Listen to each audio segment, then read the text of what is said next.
de todo lo que nos alimentamos, ¿sí? No solamente de lo que comemos, no solamente de las actividades que realizamos, sino también y especialmente de los pensamientos y de las emociones, porque es eso con lo que convivimos las 24 horas del día.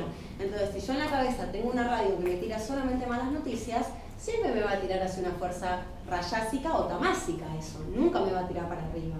Entonces, a veces se trata de decir, bueno, tengo que empezar a sintonizar otra cosa, porque evidentemente esto me está llevando al desequilibrio. Y ahí es donde entra un poquito todo lo que hace la biocodificación. Una vez que se instaló un desequilibrio, y cuando hablemos yo cuando hable ahora de desequilibrio y de síntoma, no me voy a estar refiriendo solamente a la parte física, no solamente a las enfermedades. A veces esos desequilibrios se pueden presentar en nuestras relaciones, esas cosas que están trabadas, que están bloqueadas, pues siempre me pasa lo mismo, ¿por qué siempre repito lo mismo? Entonces, esas cosas que se repiten, esas cosas bloqueadas, también son desequilibrios. A veces se me presentan en mi cuerpo como una enfermedad o como una emoción de esas que no nos dejan salir, pero a veces se puede presentar en alguna relación o en alguna situación. Entonces, lo que entiende la biocodificación es que estas cosas son alarmas que se empiezan a prender para decirme, ojo, hay un patrón que estás repitiendo que tiene que ver con una forma de pensar o de sentirnos o de actuar que nos está generando conflicto.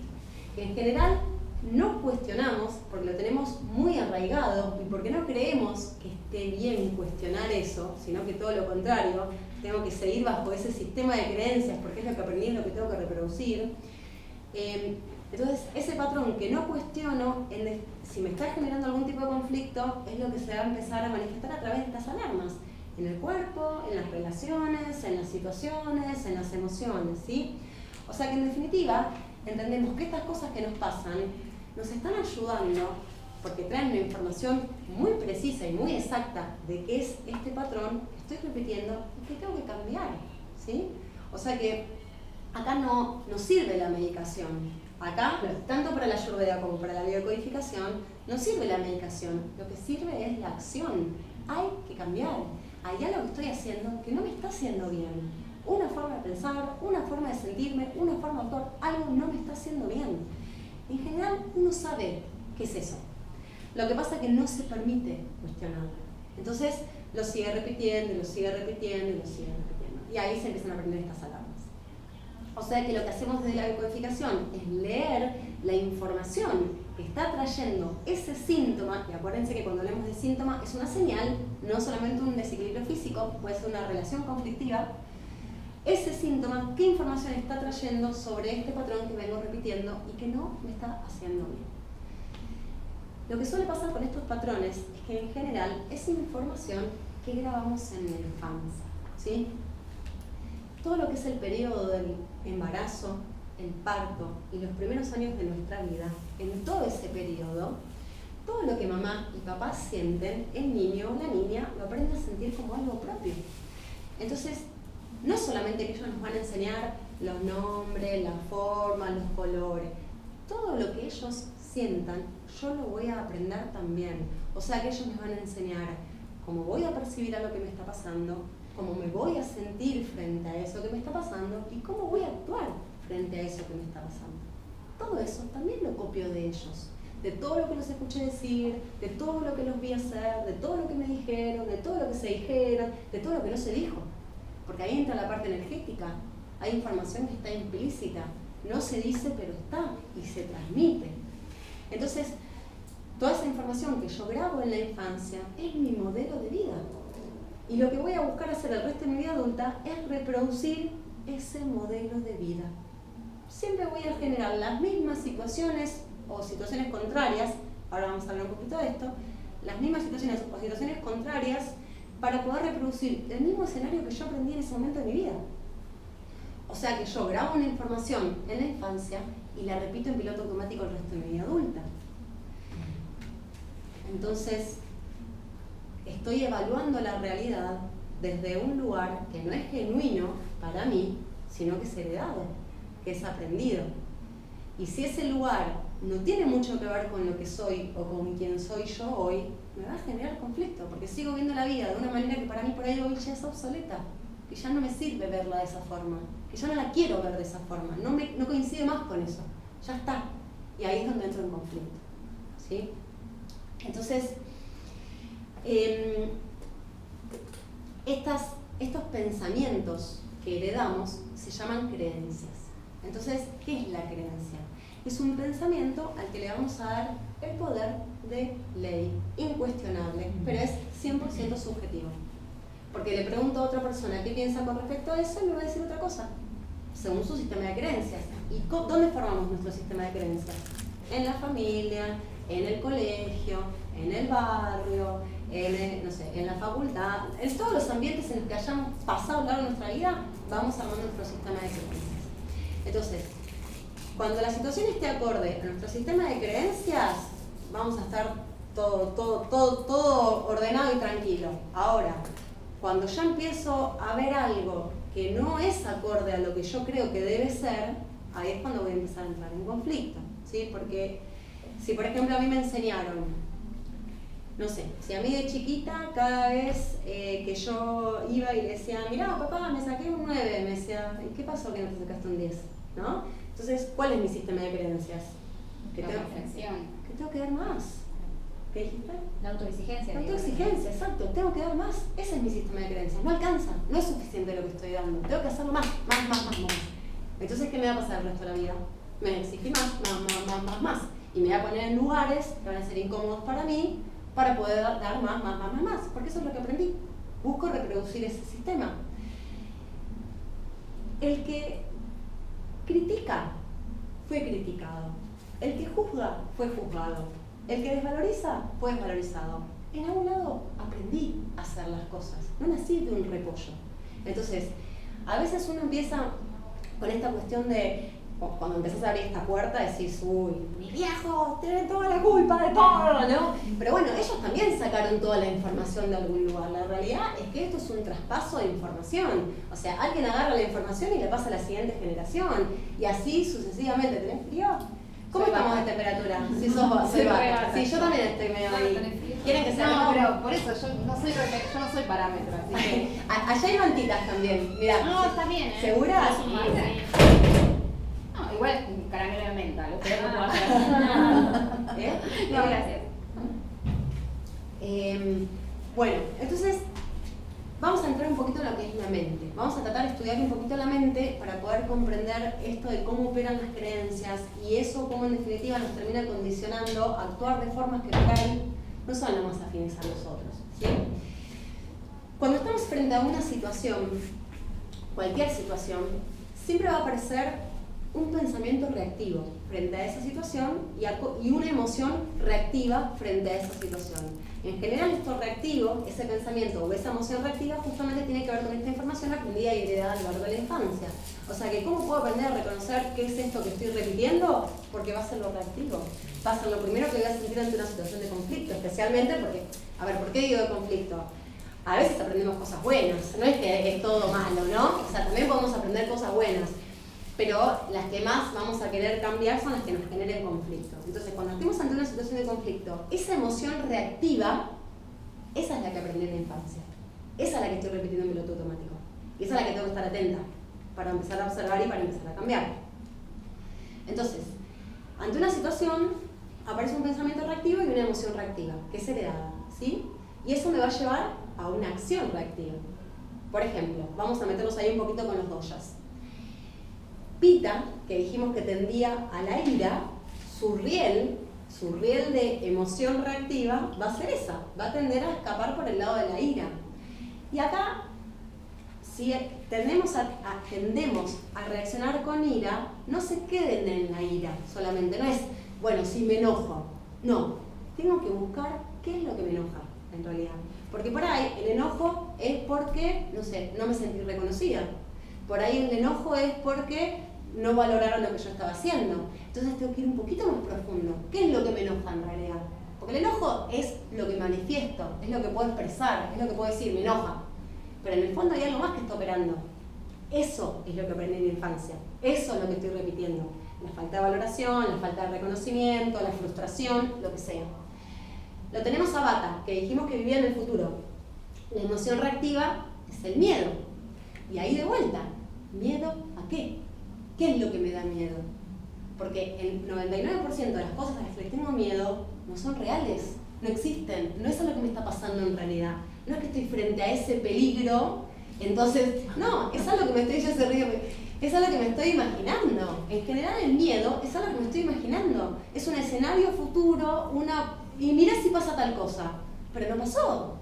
¿Por qué voy a tener miedo? Entonces, aprender a buscar ese miedo a qué, para poder compararlo con la realidad, a ver si tiene sentido que tenga miedo a eso, porque por ahí no tiene sentido que tenga miedo a eso, y puedo desarmar la emoción, ¿sí?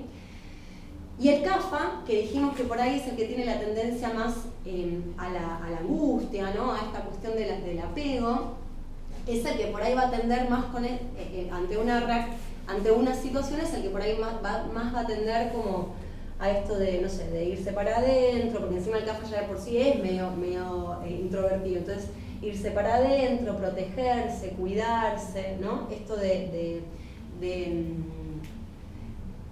aislarse un poco de la situación. Y estas emociones reactivas, y ahí de vuelta, ¿qué es lo que me pone triste? Siempre, si ustedes pueden reconocer una emoción, no se queden en esa emoción, es trampa, vayan más adentro, ¿qué hay de abajo de esta angustia? ¿Qué es en realidad lo que me pone triste? Que me siento sola.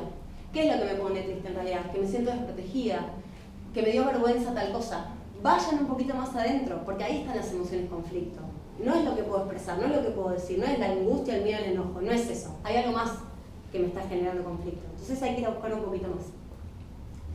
Y cada emoción reactiva va a llevar a su acción reactiva. Entonces, si siento ira, ¿cuál va a ser la acción reactiva? ¿A qué me lleva la ira? A pelear. Esa va a ser mi acción reactiva, a pelear. Y ahí lo tenemos al pita, que es el que siempre va a ir al choque, siempre va a ir a enfrentar. Pero también, ojo, porque es el que va a buscar resolver las situaciones. Sea como sea, por más que pelee, por más que sea, pero va a buscar resolver la situación. Lo teníamos al Bata, que dijimos que el miedo es la emoción reactiva. ¿Cuál es la acción reactiva asociada al miedo? Huir, exactamente, se va a ir corriendo. Y si no se puede ir corriendo de verdad, va a generar rechazo, se va a aislar, no te va a querer hablar, no sé, va a buscar la forma de no estar ahí. De alguna manera va a buscar la forma de no estar ahí, ¿sí? Porque va a evadir la situación, no va a enfrentarla como pita, va a evadir la situación. Y el CAFA es el que se queda toda la vida aguantando. El CAFA puede aguantar toda la vida una situación y aguanta, y aguanta, y aguanta. ¿Y qué hace? Se protege, se protege, se protege, se protege y crece, y crece, y crece. Para eso sirve la grasa. La grasa nos protege. Por eso uno de los desequilibrios CAFA, no les dije ningún desequilibrio CAFA, obesidad, colesterol, diabetes, todo lo que sea alergias, mocos, mucosidad, los riñones. No sé, por el agua. Bueno, sí, depresión ya hemos dicho. ¿Los riñones? ¿Cómo? Los riñones me preguntan acá también. Bueno, esos son bien de CAFA.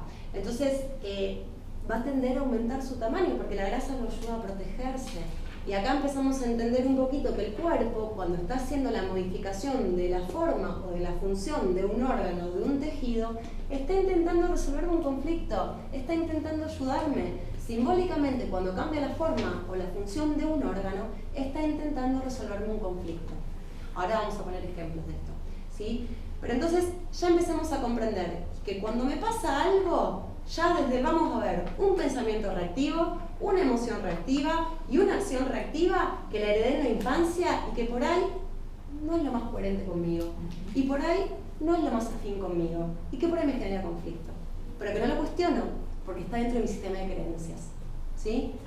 Entonces hay que empezar a observar qué me pasa siempre, qué siento siempre, qué quiero hacer siempre, a empezar a conocer eso que hacemos toda la vida, que lo tenemos tan naturalizado, pero que ni siquiera lo podemos describir, porque nunca me detuve a observarlo. Entonces tengo que poder observar esas cosas que repito, porque si hay algo que me está generando conflicto, pasa por ahí, tiene que ver con eso. Bien, entonces, Y esta emoción que yo siento, esta emoción reactiva frente a las situaciones, en definitiva la emoción lo único que está haciendo es prepararme para una acción. Cuando sentimos algo, se empieza a liberar toda una cadena, toda una serie de reacciones químicas adentro de mi cuerpo que tiene que ver con liberaciones de neurotransmisores, hormonas, un montón de cosas empiezan a pasar a través de la emoción. Yo siento ira y se empieza a liberar testosterona, por ejemplo, en mi cuerpo, que es una hormona masculina. ¿Para qué me va a ayudar la hormona masculina? Para levantar la agresividad, porque si siento ira es porque tengo que pelear, entonces tengo que ponerme más agresiva. Entonces, cada emoción libera una hormona adentro de mi cuerpo que prepara a mi cuerpo para una acción. O sea que la emoción es mala. No, no es mala la emoción, nos está ayudando a sobrevivir, nos está permitiendo valorar la situación. Esto me gusta o no me gusta, esto lo repito o lo evito. Nos está ayudando a valorar la situación. No hay que reprimir las emociones, todo lo contrario. Hay que poder identificarlas, expresarlas y soltarlas. Tampoco me voy a quedar toda la vida enojada por eso que pasó, porque de vuelta, es ese alimento que me está quitando prana. Pero primero tengo que poder identificar. Después tengo que poder comparar con la realidad. Y ahí es donde entra ¿tiene sentido que me sienta así? ¿Es real esto que siento? ¿Tiene que ver con mi vida? Entonces, primero tengo esta emoción. Perfecto, la identifiqué. ¿Qué siento ante las situaciones de conflicto? Bueno, me siento así, así, asá, asá. Van a ver que siempre se sienten de la misma manera. Siempre. Cuando empiezan a identificar las emociones, siempre lo sentimos de la misma manera. Sea que me lo esté diciendo el verdulero de la esquina, el kiosquero o mi novio, no importa, siempre me voy a sentir de la misma manera. Eso es lo reactivo, perfecto. Lo segundo es, lo contrasto con mi realidad. Entonces, me estoy sintiendo sola. ¿Es real que estoy sola? Si me pasa algo, ¿tengo a quién llamar? Entonces no estoy sola. Me estoy sintiendo desprotegida. ¿Es real que no me puedo proteger? ¿No tengo dos manos para pegarle un palazo a alguien? ¿No tengo dos patitas para salir corriendo? ¿Es real que no me puedo proteger? No sé, me estoy sintiendo desvalorizada. ¿Es real que esto que me está diciendo la otra persona me está desvalorizando? Tal vez no, es mi interpretación. Entonces, una vez que pude identificar esa emoción real en la que me caigo siempre ante una situación de conflicto, el siguiente paso es contrastar eso que siento con mi realidad. Y mi realidad también habilita mis recursos, porque me puedo estar sintiendo de una manera que no tiene que ver conmigo. Entonces tengo que poder mirar para atrás en mi vida, ir a buscar esa vez que tuve miedo pero que lo hice igual, esa vez que quise hacer tal cosa y la logré, esa vez que pude enfrentar a alguien. Esos son mis recursos. Y eso, con que una sola vez lo haya podido hacer, significa que no es real que no lo pueda hacer. Hay una creencia operando que me está diciendo que no puedo, pero no es real. Entonces, contrasto con la realidad, busco mis recursos, miro mis posibilidades y actúo diferente. Ahí viene el tercer paso. Actúo diferente. Va a haber un riel que va a ser un agujero negro que me va a chupar a pensar siempre lo mismo, sentirme siempre igual, actuar siempre igual. Pero si yo ya sé que esto me genera conflicto, es mi decisión dejar de alimentar esto. Primero tengo que poder observarlo y reconocerlo para ver qué es lo que estoy alimentando. Y una vez que lo reconocí, decido hacer algo distinto. Esta vez, ante esta situación, me voy a sentir de otra manera. Y es mi decisión. Yo lo decido. Esta vez, ante esta situación, voy a actuar de otra manera. Yo lo decido. Pero para poder hacer eso, tengo que estar todo el tiempo en mí. Si estoy afuera, echándole la culpa al otro, diciendo, no, esto que me pasa por culpa de ese, no voy a hacer nada. Además, cuando estoy con la mirada puesta afuera, siempre estoy entrando en un sistema de expectativa y demanda. Siempre estoy esperando que el otro haga tal cosa. Hago esto porque así el otro hace esto. Digo esto porque así el otro... Siempre estoy condicionando mis acciones a lo que el otro vaya a devolverme, ¿no? Entonces, estoy con la mirada puesta afuera, me distraigo, no puedo hacer nada. Primero porque el otro es otro, va a responder de otra manera, acorde a sus propios patrones, acorde a sus propios pensamientos, acorde a su propia historia. Entonces nunca va a cumplir mis expectativas, siempre me voy a frustrar, porque es otro. Piensa distinto, es otro. Entonces, allá no hago nada, absolutamente nada. No puedo cambiar nada más que enojarme, frustrarme y pasándome toda la vida culpando a los demás y no logro nada. Ahora, si llevo toda esa atención hacia mí, me observo, me propongo cambiar, entonces cambia todo, cambio yo y cambia todo, porque cambia mi forma de ver las cosas. Y cuando cambia la forma de ver las cosas, cambia mi realidad, porque la realidad es subjetiva a como yo vea la realidad. Es lo que decíamos antes, es ese pensamiento reactivo el que en definitiva le está dando forma a mi realidad.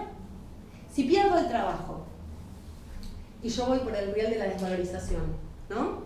Lo primero que voy a sentir es, seguro que hice todo mal, no alcanzó, soy inferior, no fue suficiente, porque ese es mi riel, ¿no? Pero es una realidad subjetiva. Si otra persona va por el riel del miedo, va a decir, ¿y ahora qué hago? No tengo para comer, ¿y qué voy a hacer? Y nunca más voy a conseguir un trabajo. Va a sentir otra cosa, completamente diferente. Y otra persona que va por el riel de la oportunidad va a decir, qué bueno, ahora me voy a conseguir otro trabajo que me guste más. Es la misma realidad, pero yo le estoy dando una interpretación y eso lo hace real para mí. Entonces no es la realidad el problema, es como yo lo estoy interpretando, es la evaluación que yo estoy haciendo de esa situación. Es ese pensamiento reactivo, esa emoción reactiva, esa acción reactiva lo que es el problema en realidad. Todo lo que sea reactivo es problema. No es problema, porque en realidad es lo que me ayuda a sobrevivir, es lo que me ayuda a salir, a pelear, a protegerme, a escaparme, me ayuda a sobrevivir. Pero si yo repito y repito y repito y repito siempre esa misma acción, si no me está haciendo bien, de vuelta, es un alimento tamásico para mí. Ese pensamiento de siempre me está quitando prana, esa actitud de siempre me está quitando prana. Entonces, ya dijimos que la observamos primero, ¿no? Identificamos eso que sentimos siempre cuando estamos ante una situación de conflicto. El segundo paso, la contrastamos con nuestra realidad, con nuestros recursos, con nuestras posibilidades. El tercer paso es habilitar a hacer algo distinto. Esta vez voy a hacer algo distinto, esta vez voy a actuar distinto. ¿Cómo me voy a dar cuenta si esto que estoy haciendo es más afín a mí? Porque me voy a sentir en paz. Cuando actúo siempre por ese camino que no es el mío, que es el heredado, que es el aprendido, me cuestiono. ¿Por qué hice así? ¿Por qué no hice así? ¿Tendría que haber dicho? ¿No tendría que haber? Me cuestiono. Y si me cuestiono es porque no estoy siendo fiel a mí. Estoy yendo por un camino que sea heredado pero que no tiene que ver conmigo. Cuando voy por un camino que tiene que ver conmigo, me siento en paz. Dije lo que quería decir, hice lo que quería hacer, me voy en paz conmigo misma. Esa es mi sensación, eso es lo que tengo que buscar. Y ahí de vuelta, contrastar con la realidad, porque si yo lo que quiero es enfrentar, pero tengo una creencia que me está diciendo que no puedo enfrentar, me vuelvo a preguntar a mí misma, ¿por qué no puedo enfrentar? ¿Soy muda? ¿Sí? Todo el tiempo tengo que contrastar con mi realidad, para ver si esto que siento tiene sentido. Bueno, entonces, decíamos que la mente era la que evaluaba la situación, la que iba a sacar este pensamiento reactivo, esta emoción reactiva. Según el Ayurveda, después aparece otro elemento que es el intelecto. Y el intelecto también lo da el fuego, justamente. O sea que el fuego no es solamente lo que nos permite digerir las cosas en la panza, sino que es lo que nos permite digerir todas las situaciones que nos sucedan. ¿Y qué sería una buena digestión de una situación? Supóngase que tenemos un conflicto, ¿no? Si yo me voy a mi casa masticando ese conflicto y estoy toda la semana masticando ese conflicto, ¿estoy digiriendo bien ese conflicto? No lo estoy digiriendo bien. O sea que ahí de vuelta entra el fuego para ayudarme a digerir las situaciones. ¿Qué sería digerir la situación? Bueno, esto me está pasando para que yo me sienta así, para que yo cambie esto. Eso es digerir la situación.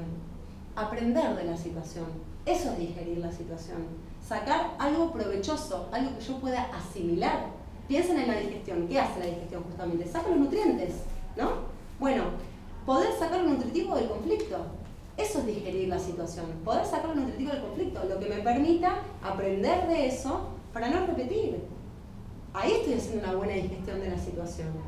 Si no aprendí nada, la voy a repetir, y la voy a repetir, y la voy a repetir, y la voy a repetir, y cada vez más grande, más grande, más grande, más grande, más grande. En algún momento va a decir, bueno, ¿qué tengo que aprender? ¿Qué tengo que cambiar? Pero tratemos de no llegar a eso, ¿no? Veamos antes que hay que cambiar. Entonces, el intelecto, para poder digerir estas situaciones, utiliza dos herramientas. Una es la aceptación, y cuando hablamos de aceptación es poder decir, esto es lo que me tiene que pasar. Yo lo necesito de esta forma. ¿Es horrible? Sí, es horrible. Pero es la única forma en la que lo voy a aprender.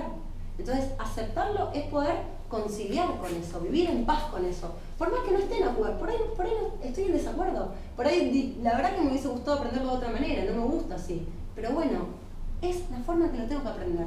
Y lo acepto así tal cual como es. Y eso es muy liberador. Porque cuando estamos resistiendo a las situaciones, nos quita prana, nos desgasta. No tiene que ser así. Tiene que cambiar, tiene que cambiar. Y eso me quita prana, me desgasta. Y es mucho más inteligente decir, bueno, es lo que es. Y es lo que tiene que ser. Y lo tengo que aprender así. Y bueno, es lo que es. Listo. Lo acepté. Y la segunda herramienta es poder soltar el resultado de mi acción, el desapego al resultado de la acción. Y acá entra lo que decíamos antes. No hago esto porque creo que entonces... Sí, dale, gracias. No hago esto porque es lo que creo que los otros esperan ver de mí. No digo esto porque es lo que creo que los otros esperan escuchar de mí. Eso es apego al resultado de mi acción. Estoy buscando manipular la situación con mis acciones. Estoy tratando de ganar algo. Estoy tratando de generar algo en el otro. Entonces, nada bueno puede salir de eso, porque como decíamos antes, el otro es otro. No va a responder acorde a mis expectativas. Me voy a frustrar, me voy a enojar, la voy a pasar mal. Sigo perdiendo prana. En cambio, si vuelvo a mí, como decíamos al principio, y me alineo conmigo misma, ¿qué es alinearme conmigo misma?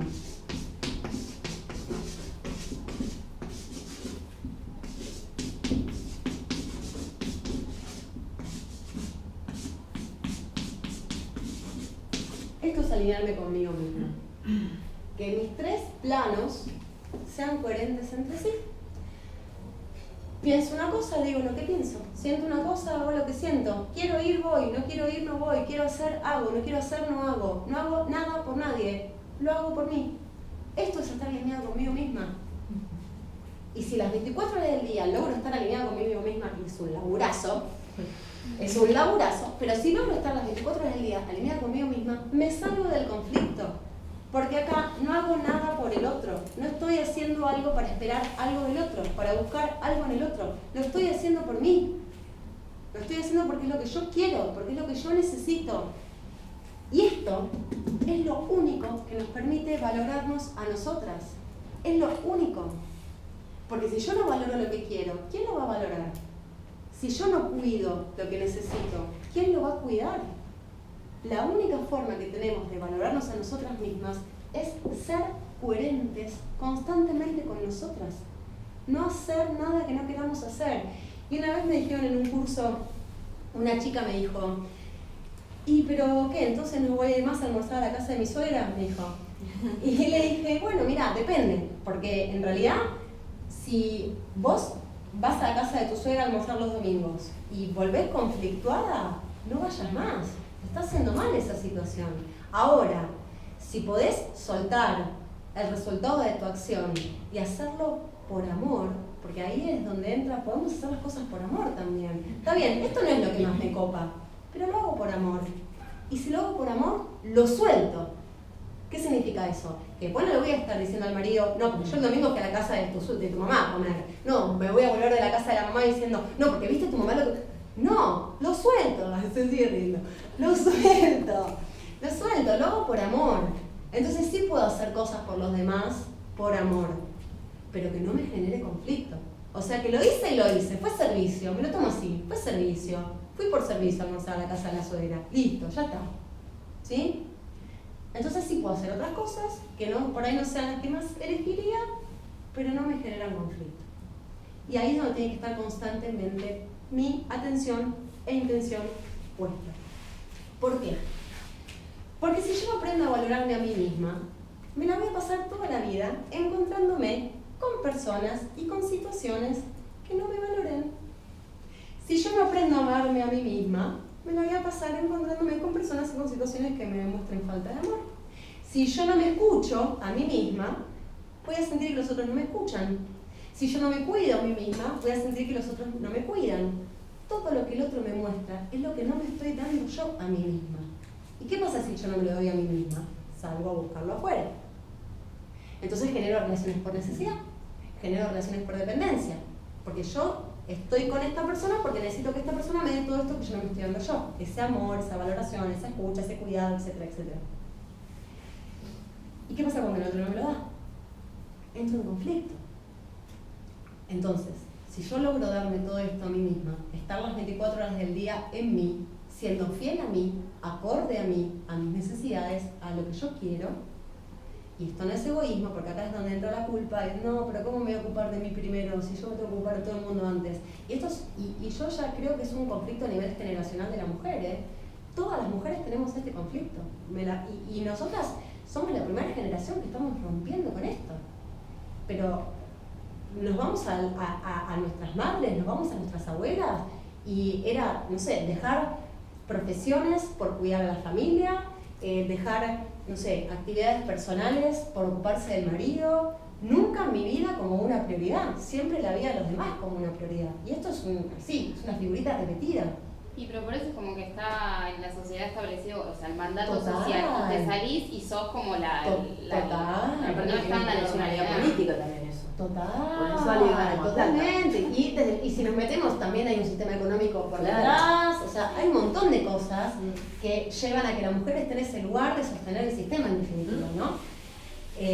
Pero entonces, por eso nos genera culpa de repente pensar en, che, pará, tal vez no tengo ganas de criar una familia, tal vez tengo ganas de salir a laburar, tal vez tengo ganas de desarrollarme profesionalmente con algo, y eso me genera culpa, porque me estoy escapando de la creencia. Ahí es donde entran las creencias sociales. No son solamente creencias familiares, hay creencias sociales, hay creencias religiosas, hay un montón de creencias que nos condicionan, ¿sí? Entonces, poder empezar a romper un poquito con esto de la culpa, de que si me ocupo de mí primera, entonces significa que soy una mala persona. No, eso es amor propio, eso es el amor propio, ocuparme de mí. ¿Por qué? Porque si yo no me ocupo de Jorgelina, no va a haber Jorgelina ni para Jorgelina, ni para mi hijo, ni para mi mamá, ni Jorgelina para mi novio, no hay Jorgelina para nadie. Entonces primero Jorgelina, y después Jorgelina para los demás. Porque además si yo logro darme todo esto a mí misma, tengo todo esto para darle al resto del mundo. De la otra forma salgo a buscarlo, y no lo voy a encontrar, porque no está afuera, está en mí. Y ese es el punto de poder ser coherente con nosotras absolutamente todo el tiempo. Bueno, entonces, a ver cómo estamos con la hora. Bueno, son 8:10. Yo antes de la clase de yoga, esta era medio una sorpresita, pero lo tenemos a Fabián Ciarlotti acá, que no sé si, para las que los conocen, allá me están diciendo que sí. Así que lo quería dejar los últimos ratitos de la parte teórica para que él nos venga a compartir su conocimiento, porque nos vamos a editar todas y después ya vamos a arrancar con la clase de yoga. ¿Quieren hacer una pregunta antes de esto que acabamos de ver? Antes de que pase Fabi. Se quedaron todas pensando, no sé si están, no sé en qué andan. Y yo ya estoy proyectando la cena, ¿viste? Claro, ahora tengo que llegar a casa. ¿Cómo voy a llegar a casa? No, hoy lavamos los platos. Bueno, no, ¿quieren preguntar algo de esto? ¿Estamos bien con esto?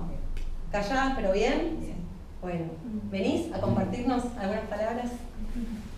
Me voy a agarrar el Siempre me toca después que se quieren suicidar todos, me toca Sí, hablar a mí. sí, yo los dejo todos suicidas y después viene Fabi y los pregunta. Bueno, gracias por la invitación. A vos, por favor. Está buenísimo todo lo que dijo acá, Jorge, la verdad. Yo cada vez que la escucho siempre aprendo algo nuevo y siempre me caen nuevas fichas. Una de las cosas que voy a complementar un poco lo que dijo, lo que viene diciendo Ayurveda y todo esto. La palabra dosha viene de la raíz disnea, discapacidad, disartria, o sea que dosha, la palabra no significa realidad biotipo, significa mancha, muerte, culpa, castigo, o sea, lo peor que te va a pasar. Cuando descubrís tu dosha, en definitiva descubriste tu calvario, es eso. No es yupi, yo soy pita, pucha, me tocó pita, es esa, la base.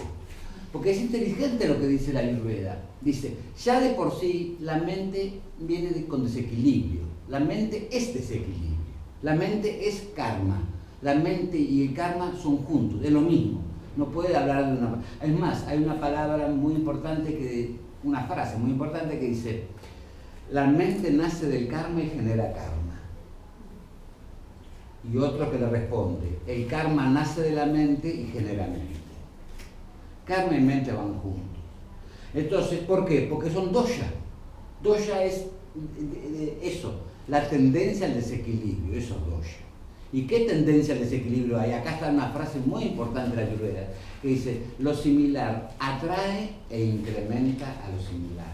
Pero esa es la frase del dosha, atrae e incrementa al dosha. O sea, que si yo soy Pitta, como dijo mejor, lo que menos necesito es Pitta, pero ¿qué es lo que más me atrae? Lo fuego, lo caliente. Esa es por eso es dosha. Ya de por sí ya tenés tendencia a hacer, o sea que todo lo que te gusta te tomas de entrada. Es un cachetazo que te pega esto. Y vos te das cuenta, sin después decir, como dijo Jorge, Pitta, que es ácido, salado y picante, vos te das cuenta que Pitta todo el tiempo está